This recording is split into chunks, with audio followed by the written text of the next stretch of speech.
What's going on, guys? Welcome to the next video. Now, real quick before I start, I do want to mention I have a new light. As you can tell, it probably looks a little bit better, a little bit less face shadow, but I'm still messing with my setup a little bit because I was getting a lot of glare on my Funkos, and I'm very much an amateur when it comes to this sort of stuff, so give me a little break.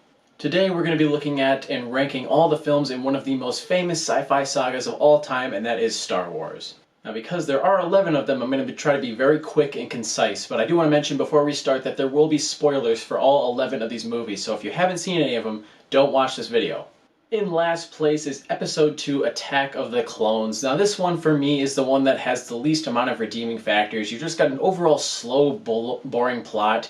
You've got the horrible romance and the acting between Padme and Anakin that just really doesn't work for me at all. And of course, you do have a really nice action-packed finale, but it feels heavily reliant on CGI. It's like spectacle for spectacle's sake, not for the storytelling. And also the lightsaber battles were lackluster. You've got Count Dooku, and clearly the actor who played him didn't have a lot to offer when it came to choreography. So instead they did a lot of really close-up shots of just lightsabers swinging back and forth, so you can't really tell exactly what's happening. And because of that, the lightsaber battles aren't as exciting. Also, you've got Yoda versus Count Dooku, which I thought was a bit of a misstep and kind of out of character for him. But I do still enjoy this film for what it is. It has a few really great moments, such as Anakin killing the Sand People and kind of the beginning of his transformation to Darth Vader. And you also have a really nice scene between Obi-Wan and Jango Fett. They have their kind of battle around the half point of the movie. I'm going to give Attack of the Clones a D+. Wasn't awful, wasn't very good either. In 10th place is Episode 1, The Phantom Menace. Now, this one isn't a whole lot better than Episode 2 in my opinion, but what won me over is the final battle between Obi-Wan, Qui-Gon, and Darth Maul, with John Williams' amazing score in the background. It really brings the film up as a whole. I have a lot of fond memories of watching that sequence as a kid, and you know, a lot of the problems with the film didn't bother me then as much as they do now. While I do respect George Lucas's original vision for the prequel trilogy, this is a film that really doesn't seem to know how to spend its time, and because of that we get bad characters like Jar Jar Binks, we get boring treaty negotiations that shouldn't be in a film like this at all, and an overall underusage of its villain, which is actually probably one of the best parts of the movie.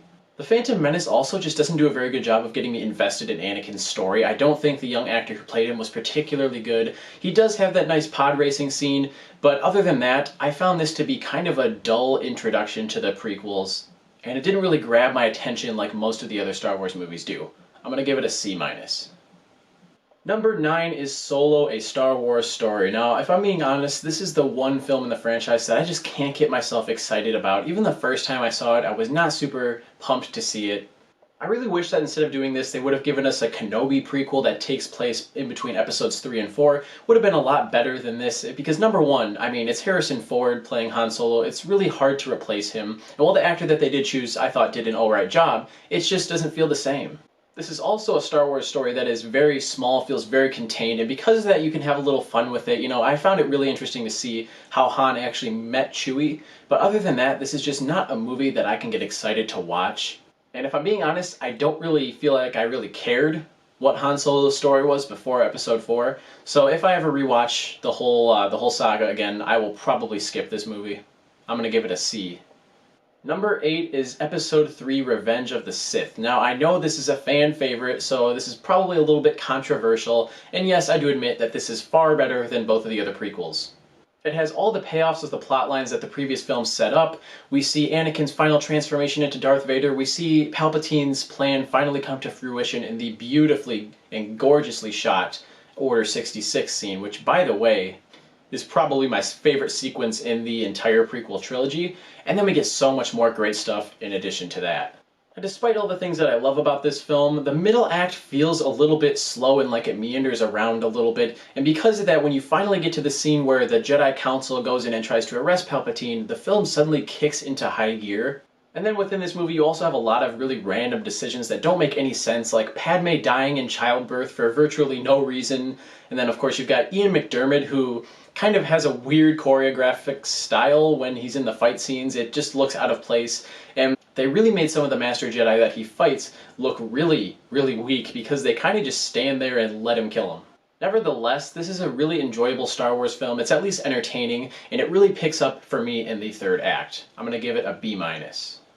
Number 7 is Episode 9, The Rise of Skywalker. Now, I need to be careful because I could talk about this film for ages, being that it's fresh in my mind and it just came out a few weeks ago.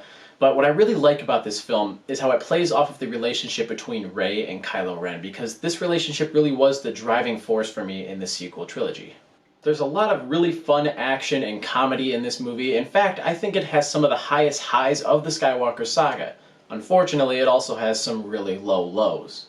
You can tell that Abrams was doing a lot of damage control and even retconning some of the ideas presented to us in The Last Jedi, and because of that, a lot of the lingering plot lines feel like they're being rushed, particularly the reintroduction of Emperor Palpatine. I don't hate that he's back, it just feels so rushed and underexplained that it does not really work as a continuation of the previous two films that have set up this big finale. I'm also not a big fan of the first half of this movie overall. It kind of feels like everyone's just going on a scavenger hunt to find something. They find it, or they find a key to where it might actually be, the First Order shows up and pushes them out and they have to leave. Rinse and repeat. Episode 9 is a Star Wars movie that I can really enjoy on its own, but it makes the rest of the trilogy feel really incohesive, and it just kind of feels like it's all over the place in terms of tone and pace. I'm going to give it a B-. Number 6 is Episode 8, The Last Jedi. Now, I won't lie, when I first saw this movie, I really didn't like it. A lot of the changes that Rian Johnson decided to make in the lore and kind of the characters didn't make a whole lot of sense to me, and they definitely angered a lot of fans. But upon rewatching the film, I've actually found a lot to enjoy, and I really appreciate this film for what it did for the saga. Luke's whole arc in this film, while it might feel a little bit strange at first, it really makes him more rich of a character, more dynamic, and not just the same person over and over again. And as someone who loves the relationship between Kylo Ren and Rey, I think it's explored the strongest in this film with their Force connection, where they see each other constantly and they can actually transport matter to each other through the Force. Now, we later find out that that's because of Snoke's meddling in their minds, but it still expanded those characters a lot and made me like them a lot more than I did before. I just really like that this is a bold, unpredictable Star Wars film that's not afraid to be controversial. But on the other side, there are some really, really bad subplots that don't go anywhere and feel totally out of place. The whole Canto Bight sequence doesn't feel like it should be in a Star Wars film at all. I also should say that I strongly dislike some of the new characters, such as Rose and General Holdo. They just didn't work for me at all. But if you take those things away, what you have left is still a lot of greatness and a very fun and bold Star Wars film. And I can't stress enough that this is the Star Wars film that for me has the best visuals and the best cinematography. Rian Johnson directed the hell out of this movie and it looks really good. I'm going to give it a B.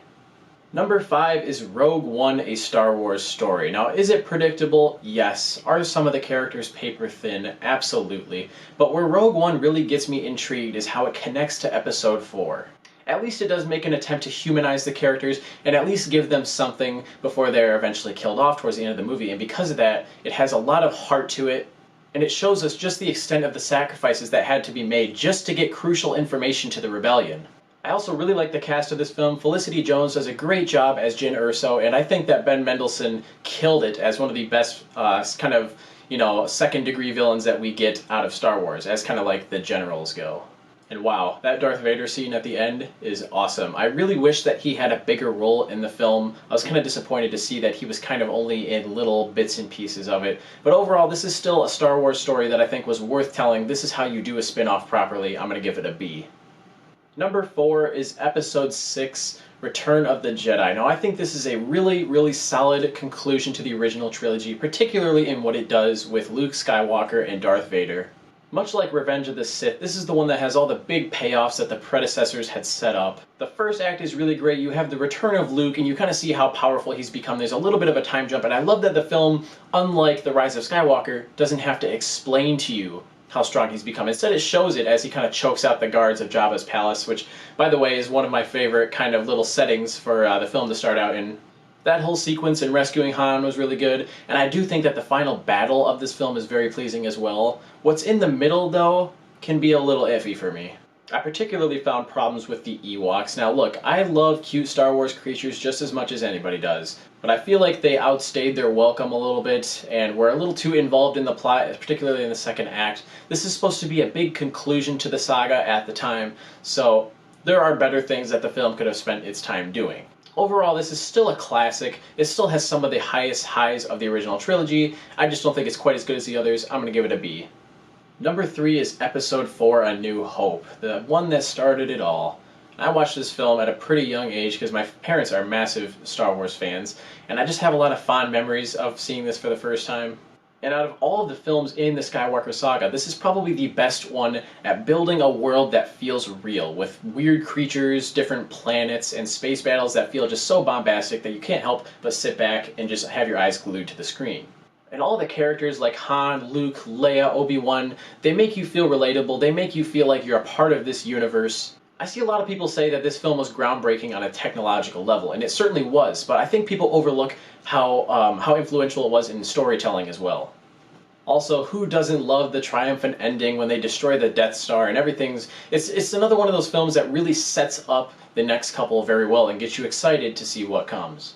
I'm going to give Episode 4 A New Hope an A. Number 2 is Episode 7, The Force Awakens. Now, the first in the sequel trilogy is still the best in my opinion. I do remember seeing this in theaters for the first time. It was the first Star Wars movie that I actually got to see on the big screen, and so I might be a little biased in that. The main complaint that I see that people have with this film is that it's very derivative of Episode 4, and that is very true, but it also does a lot of new things, and I think people wanted to see a certain degree of nostalgia to get them kind of interested in Star Wars again, and it does a great job of that. All of the characters, the new characters, are interesting and relatable, whether you're talking about Stormtrooper turned good guy Finn, Resistance pilot with a sense of humor Poe, or Junkyard Explorer turned Jedi Rey. And I think the return of Han Solo and kind of his role in this film did a lot for it as well. The cast, the visuals, and the score are all really great, and I like the story for the most part as well. And this was before Kylo Ren was my favorite character, but he's still really great here too, particularly in his conflicting views, and especially after the heartbreaking death of his father, which is definitely one of the highlights of the movie. It's very emotional. And I actually really like the cliffhanger ending with Luke, because this is, as I said before, a Star Wars film that knows how to hook you and get you excited for what's to come, even if what's to come isn't quite as good as how it started. I'm giving The Force Awakens an A. In first place is Episode 5, The Empire Strikes Back. Now this is easily one of the best sequels of all time. It expands the world of Star Wars even more than it was in the first film. It establishes a lot of connections that are crucial to the story going forward, and it has a lot of fun, really well-directed action sequences. This is also the Star Wars film that I would say has the highest number of iconic moments from the franchise. Whether you're talking about the battle on Hoth against the giant Imperial walkers, Luke's training with Yoda, or his eventual encounter with Darth Vader towards the end of the movie. And all of the action sequences are very gorgeous, but they also have a lot of heart and emotion to them, because nothing in this film happens for no reason. And I would say that it's probably one of the most, if not the most, entertaining Star Wars film on the ground level. I also really appreciate that we get a deeper look into the Empire, particularly into Darth Vader in this film, because we don't see him all that much in Episode 4 compared to this one.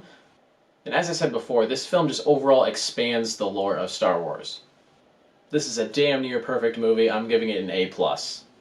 Guys, as always, make sure to like and subscribe if you want to see more videos like this. And of course, comment your list down below. Remember that nobody's right or wrong, it's just an opinion. And as always, I'll see you guys in the next video. Thanks again for watching.